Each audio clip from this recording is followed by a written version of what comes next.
అపవాది చేత పీడించబడేవారు, అపవాది వాడుకునే వ్యక్తులు ఎలాగుంటారంట?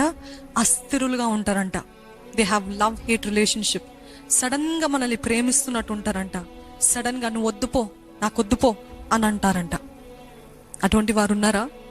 కొంతమంది భర్తలు, కొంతమంది భార్యలు ఇచ్చే సాక్ష్యాలు ఏంటి తెలుసా? నా భర్త ఆ పెళ్ళైన మొదటి రోజుల్లో ఎంతో ఆనందంగా, ఎంతో ప్రేమగా ఉన్నాడండి. కానీ తర్వాత నుండి నన్ను అసహించుకుంటున్నాడు, నన్ను అసలు దగ్గరికి రానివ్వట్లేదు, నా దగ్గర నుండి ఏదో వద్దంటున్నాడు, అసలు నన్ను దూరంగా ఉండమంటున్నాడు, నన్ను వద్దంటున్నాడు. అంటే వారి స్వభావము కాదది. అపవాది వారిని వాడుకుంటున్నాడు. అపవాది వారిలో దూరాడు కాబట్టి, అపవాది చేత నడిపించబడుతున్నారు కాబట్టి వారు అస్థిరులుగా ఉంటారంట. సడన్ గా ప్రేమ చూపిస్తారంట, సడన్ గా ద్వేషిస్తారంట, సడన్ గా మంచి ఉంటారంట, సడన్ గా తిడతారంట. అర్థం కాదు. మనమే కన్ఫ్యూజన్లు.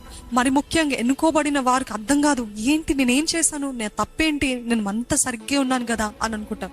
అది మీ తప్పు కాదు, అది అపవాది వారిని వాడుకుంటూ, వారి అస్థిరత్వము మనని కన్ఫ్యూజన్లోకి నడిపించి మన సమాధానాన్ని పాడు చేసి మనం ఎంతగానో కలవరంతో ఉండి అమ్మో ఎప్పుడు ఎలాగుంటారు అని భయముతోటి మనము జీవిస్తామంటే. ఎందుకు అని అంటే వారిలో పనిచేస్తున్న దురాత్మను బట్టి అస్థిరులుగా ఉంటారంట.